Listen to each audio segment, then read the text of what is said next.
Hello everyone, and welcome to my General Hospital official channel. I hope everyone is having a wonderful day. Before we begin, please hit the subscribe button and give this video a thumbs up. The air in the Port Charles Metro Court penthouse was thick with the cloying scent of expensive lilies and unspoken anxieties. Carly Corinthos moved through the spacious room with a forced casualness, straightening a perfectly aligned stack of magazines on the glass coffee table. Her son, Michael Corinthos, stood by the floor-to-ceiling windows, his back to the room, watching the afternoon sun glint off the distant waters of the harbor. The silence between them was a living thing, heavy with the weight of the impending confrontation. "She'll be here any minute," Carly said, her voice tighter than usual. "Are you sure about this, Michael?" "Absolutely sure. Once we start this, there's no going back." Michael turned, his face a mask of grim resolution. The gentle, hopeful young man he'd been a few years ago seemed like a distant memory, replaced by this hardened CEO, a man forged in the fires of betrayal and corporate warfare. "I'm sure, Mom. The pieces finally fit. All of them. The discrepancies in the financials, the leaked information to Drew, the way she was always just a little too perfect, a little too understanding. It all leads back to her." The her in question was Willow Tate, his wife. The woman he had built a life with, the mother of his son, Wiley. The woman who had stood by him through his battles with his father, Sonny Corinthos, through the corporate coup at Aurora Media, through everything. Or so he had believed. The quiet chime of the doorbell sliced through the tension. Carly and Michael exchanged a final, loaded look. This was it. Carly moved to the door and opened it, her smile a brilliant, practiced shield. "Willow! Honey, you're right on time." Willow stepped inside, her expression soft and slightly weary, the way it often was after a long shift at General Hospital. She was a portrait of gentle grace in a simple linen dress, her blonde hair catching the light. She leaned in to kiss Michael's cheek, but he turned his head at the last second, so her lips only grazed his jaw. A flicker of confusion crossed her face. "Is everything okay?" she asked, her gaze darting from Michael's stony expression to Carly's unnervingly bright one.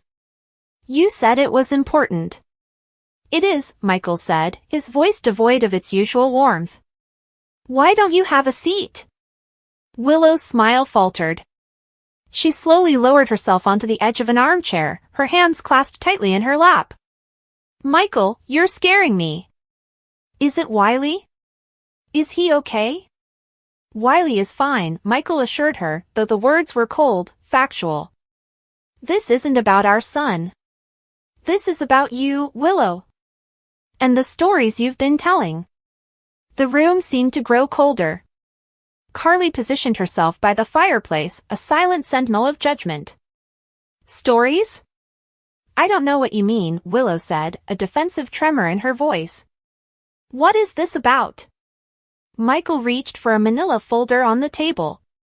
He didn't open it, just let his hand rest on it, a silent threat. "It's about your past.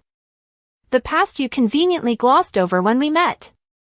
The poor, struggling art student from a small town, the one with no family, no connections. The tragic, lonely figure who just needed a chance." Willow's face paled. That's who I am. You know my mother died when I was young. You know I had no one." "We know what you told us," Carly interjected, her voice sharp. "But we've recently come into some very interesting information. It started with the leaks from Aurora to Drew Kane. The timing was always too perfect, the information too specific. It had to be someone with high-level access, someone I trusted implicitly." "And you thought it was me?" Willow's voice rose in indignant shock. "Michael, how could you? After everything we've been through? I would never betray you like that. I love you." "Love?" Michael let out a short, bitter laugh. "Is that what you call it? Feeding information to my business rival? Undermining my position? For what, Willow? For money? Did Drew pay you that well?" "I didn't do it," she cried, tears welling in her eyes. "This is insane. You have no proof." "Oh, but we do," Michael said softly, and the quiet certainty in his tone was more terrifying than any shout. He finally opened the folder. He didn't pull out the contents, just looked at them, then back at her. "We have financial records.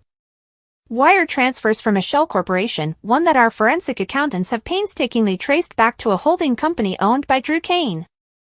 The payments started just after you took the position as my executive assistant. They stopped abruptly 2 weeks ago, right around the time we tightened internal security."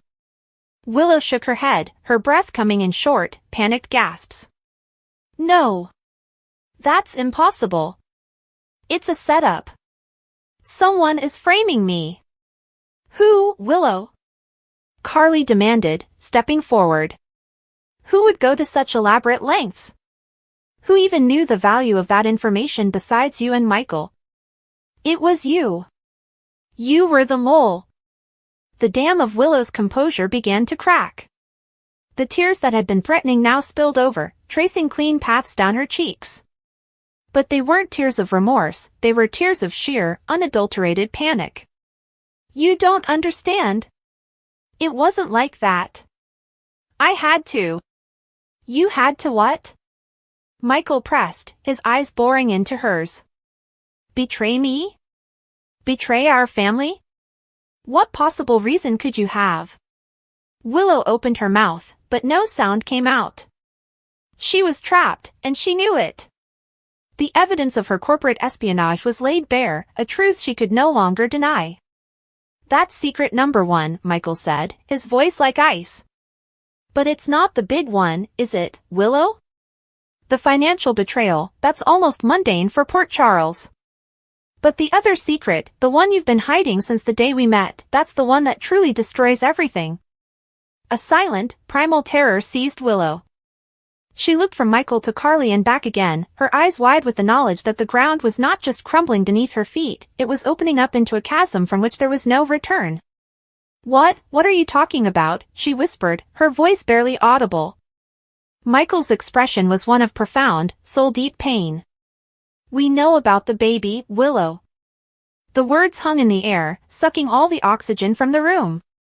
Willow's face went from pale to a ghastly, bloodless white. She looked as if she'd been physically struck. "What baby?" she choked out, but the denial was weak, pathetic. "Your baby," Carly said, her voice dripping with a venomous mix of triumph and disgust. "The one you gave birth to 5 years ago.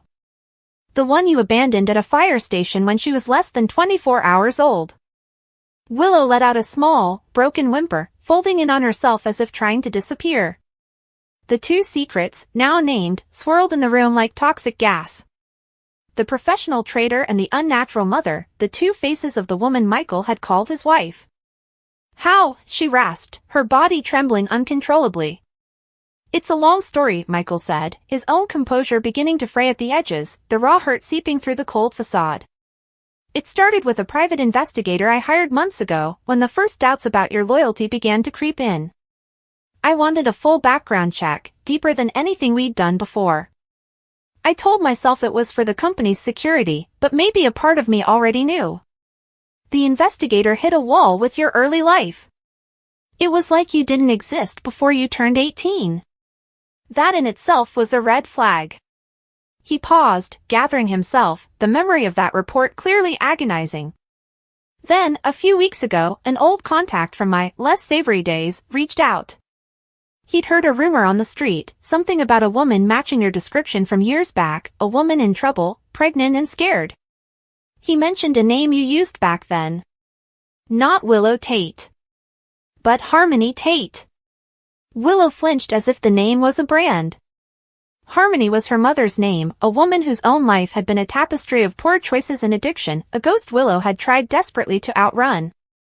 "Harmony," Michael repeated, letting the name hang in the air, ugly and accusatory. "We cross-referenced that name with missing persons reports, hospital records from upstate, anything we could find. It took time, money, and a lot of digging in places you'd never expect a Corinthos to look. But we found it. A Jane Doe admission to a clinic in Poughkeepsie. A young girl, alone, giving birth to a baby girl. She listed her name as Harmony. And then, she disappeared the next day, leaving the baby behind. The child was entered into the system, labeled a safe haven baby, and eventually adopted. No, Willow moaned, burying her face in her hands. Please, stop. We tracked down the adoptive family, Carly continued, relentless. She was enjoying this, the unmasking of the woman she had never fully trusted, the woman she believed was never good enough for her son. It wasn't easy. Closed adoption, sealed records. But money and influence have a way of prying things open. We know her name, Willow. We know where she is. This was the killing blow. Willow's head snapped up, her eyes wild with a mixture of terror and a desperate, maternal instinct she had suppressed for half a decade. You can't. You have no right. I have every right. Michael roared, finally losing control. He slammed his hand down on the glass table, the sound echoing like a gunshot. I am your husband. I thought I knew you. I built a life with you based on a lie. You lied about who you are. You lied about your past. You abandoned your own child and then had the audacity to become a nurse, to act as a mother to my son, to look me in the eye and pretend you were this pillar of integrity and compassion. The torrent of his anger was devastating. Willow shrunk back in her chair, sobbing openly now, the facade of the perfect wife and stepmother utterly shattered. You want to know the cruelest irony? Michael said, his voice dropping to a deadly whisper.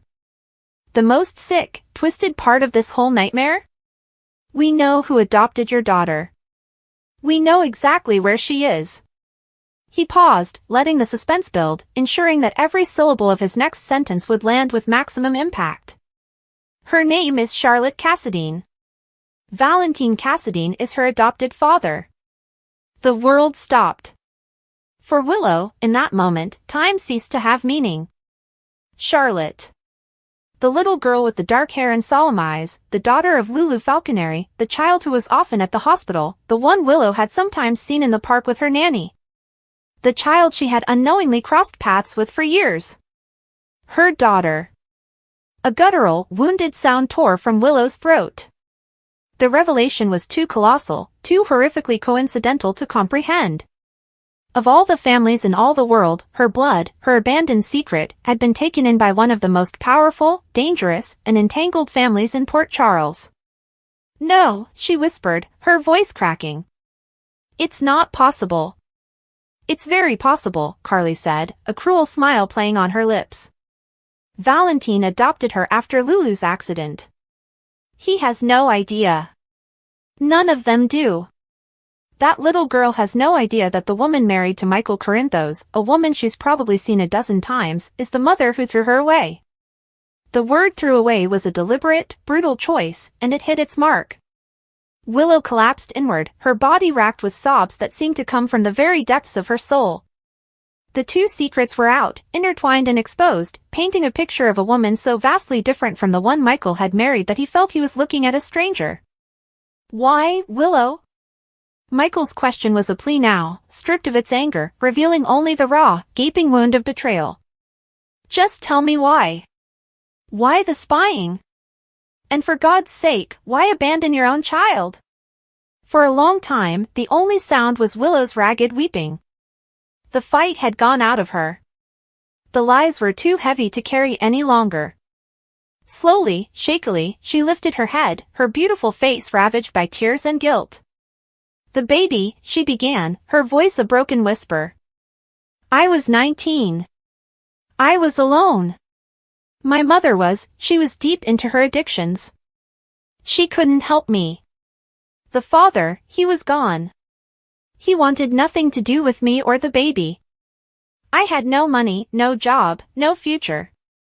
I was terrified. She swallowed hard, her gaze distant, lost in the painful memory. I thought about an abortion. I even went to the clinic. But I couldn't go through with it. I thought maybe I could keep her, that something would change. But when she was born, it was in this cold, sterile room, and I was all alone. I looked at her, this tiny, perfect little thing, and all I felt was fear. Overwhelming, paralyzing fear. I knew, with every fiber of my being, that I would ruin her. That I would be my mother. That she would have a life of chaos and pain and neglect. She looked at Michael, her eyes begging for an understanding she knew she didn't deserve. Leaving her at the fire station, it was the most agonizing thing I have ever done. But in my broken, terrified mind, it was the only loving choice I could make. I believed she would have a chance. A real family, with parents who wanted her, who could give her stability and love. I thought I was saving her from me. The room was silent, absorbing her confession. Even Carly's vindictive expression had softened slightly, though her contempt remained. And after? Michael prompted, his voice hollow. You just erased it? I tried to, Willow admitted, fresh tears falling. I changed my name back to Willow.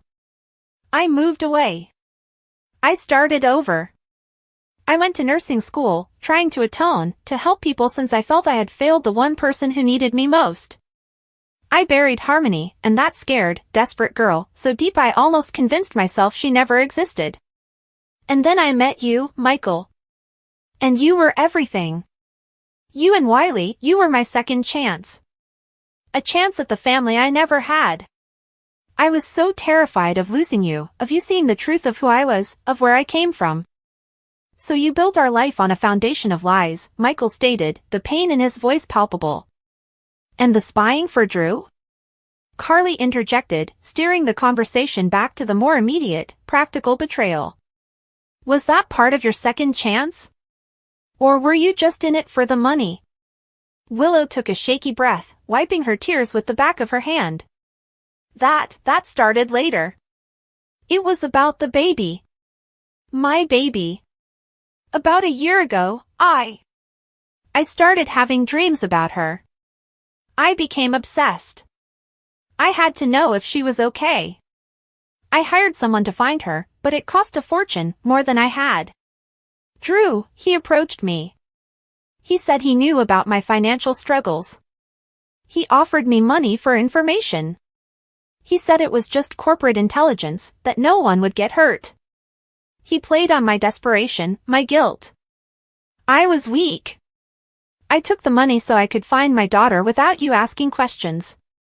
She looked at Michael, her expression one of utter self-loathing. And then your investigator found her anyway. And you found out everything. The circle is complete. The three of them stood in the wreckage of the revealed truth. The elegant penthouse felt like a tomb, burying the life they had known. Michael looked at the woman he loved, now a mosaic of a stranger's face, a traitor's actions, and a mother's profound failure. The image of her as a nurturing, steadfast partner was gone, replaced by the haunting vision of a young, terrified girl leaving her newborn at a fire station, and the calculating woman selling his secrets to his enemy. You need to leave, Willow, Michael said, his voice flat, emptied of all emotion. Michael, please, she begged, stumbling to her feet. I love you. Everything I did, as messed up as it was because I loved you and Wiley, and because I was haunted by the child I lost. Don't you dare use our son as an excuse for your lies, he shot back, his anger flaring once more. And don't you dare say you love me. Love doesn't look like this. Love isn't built on a graveyard of secrets. Get out. Now. Carly moved to the door and held it open, her expression one of finality. You heard him. Willow looked from one implacable face to the other. There was no mercy here, no path back. She had been caught, tried, and convicted in the space of an afternoon. With one last, devastated look at Michael, she walked unsteadily to the door and out into the hallway, the sound of the door closing behind her like the ceiling of a vault. Alone in the corridor, she leaned against the wall, her body trembling. Her mind was a whirlwind of terror and shame. Her secrets were out. Michael knew. Carly knew. And the knowledge of her daughter's identity was a burning coal in her soul. Charlotte Cassadine. Downstairs, in the bustling lobby of the Metro Court, Willow stumbled out into the cool afternoon air, blind to the world around her. She didn't know where to go, what to do. Her life was in ruins. But one thought, one terrifying, compelling thought, began to rise above the chaos of her panic. Her daughter was here.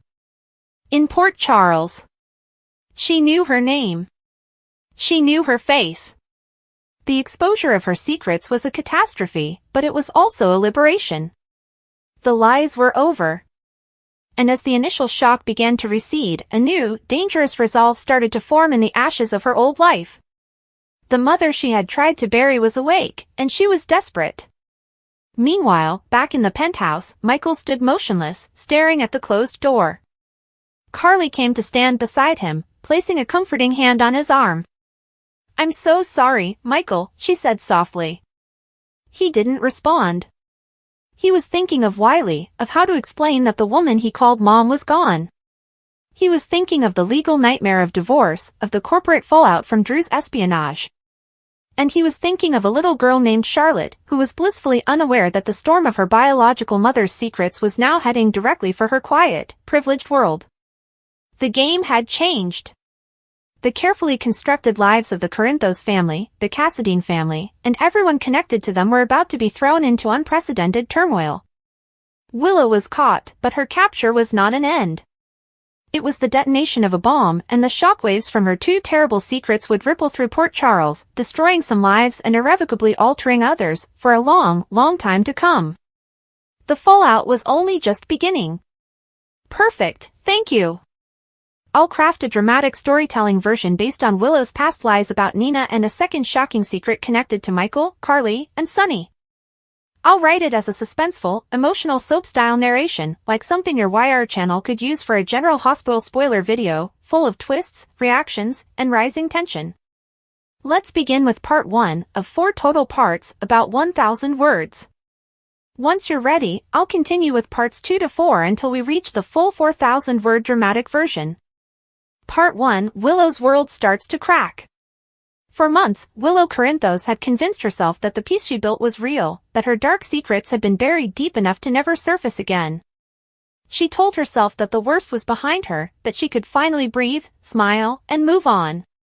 After all, she had survived cancer, found love with Michael, and built a new life with her children. But in Port Charles, peace never lasts. And when someone carries secrets as dangerous as Willow's, the truth always claws its way out. At first, it started small, just whispers. Nina Reeves had begun to sense something wasn't quite right. Even after the devastating revelation that Willow was her daughter, Nina couldn't shake the feeling that Willow was still hiding something from her. Their relationship had been hanging by a thread since the day Nina learned the truth, a mix of guilt, resentment, and love that never fully settled. But Nina's intuition was rarely wrong, and this time, it would lead her straight into the storm Willow never wanted to face. Michael Corinthos noticed it too. His wife had grown restless, distracted. He would catch her lost in thought, staring at nothing, her eyes haunted by something she refused to name. Michael assumed it was stress, or maybe just exhaustion from juggling motherhood, work, and their family's constant drama. But Willow's silence wasn't from exhaustion. It was from fear. Because she knew the moment her secrets came to light, everything she built, her marriage, her family, her peace, would crumble. Her first terrible secret was about Nina. When Willow was sick, desperate, and cornered, she had made a choice, one she believed was right at the time. She had hidden a truth that would have shattered Nina and changed everything between them. The truth about how much she really knew about her biological mother, and how long she had known it. Back when Carly first discovered that Nina was Willow's mother, Willow wasn't as innocent as she pretended to be. Carly had begged her to keep the truth quiet, and Willow had agreed. But the truth was, Willow had known something much earlier, long before anyone else realized. A few months before Carly's secret came out, Willow had found documents linking her medical records to Nina's. She had guessed it then, that Nina was her mother, but she had chosen silence. It wasn't just out of fear or shock. It was out of anger. Willow didn't want to admit it, but she despised Nina then. She didn't want Nina's help. She didn't want to be part of that woman's life. So she destroyed the evidence, locked away her suspicions, and let everyone, especially Nina, continue to suffer in ignorance. And when Carly later took the blame for keeping the secret, Willow said nothing. Now, months later, that lie was starting to surface. Nina had stumbled upon something she was never supposed to see, an old email from the hospital system linked to Willow's patient file. It was buried under dozens of encrypted folders, but Nina had her ways. She'd been searching for answers, obsessed with the idea that there was more to her daughter's resentment than just anger. And when she read that file, her heart stopped cold. The timestamp revealed that Willow had accessed the heritage results weeks before Carly ever did. The realization hit like a freight train. Willow had known. She had known all along, and she had lied to everyone, including Michael. Nina's rage ignited like wildfire. She felt betrayed all over again, not just by Carly, but by her own daughter. Tears burned in her eyes as she stared at the computer screen, her heart pounding with disbelief and heartbreak. She whispered to herself, "You knew, Willow.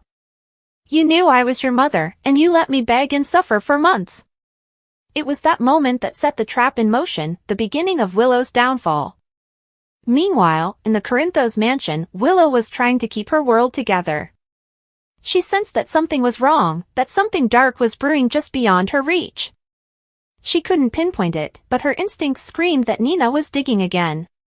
Her heart sank every time her phone buzzed, terrified it might be a message that would shatter everything. But as bad as that first secret was, her second one was even worse, and it was about Michael, Carly, and Sonny. Months earlier, during one of Michael's revenge schemes against his father, Willow had stumbled upon a truth she wished she hadn't, something that could destroy both men. She learned that Michael's business deals to take Sonny down had gone much further than he ever confessed to her. And worse, she had done something to protect him, something illegal, something unforgivable. When Michael's plan started to spiral, Willow intercepted key documents that connected him to Dex's undercover operations. She deleted files, erased backups, and falsified records, all to keep Michael safe. But one of those records wasn't completely deleted. A backup remained on the server of an old hospital laptop, and now, the wrong person had stumbled across it. That someone was Sonny himself. Now the two worlds, the lies about Nina, and the cover-up involving Michael and Sonny, were on a collision course. The walls were closing in, and Willow could feel it. Every time Nina looked at her, every time Michael mentioned his father, the weight of her guilt grew heavier. She tried to smile through the fear, but cracks were forming in her carefully built facade. Soon, the truth would burst through those cracks, and when it did, there would be no turning back.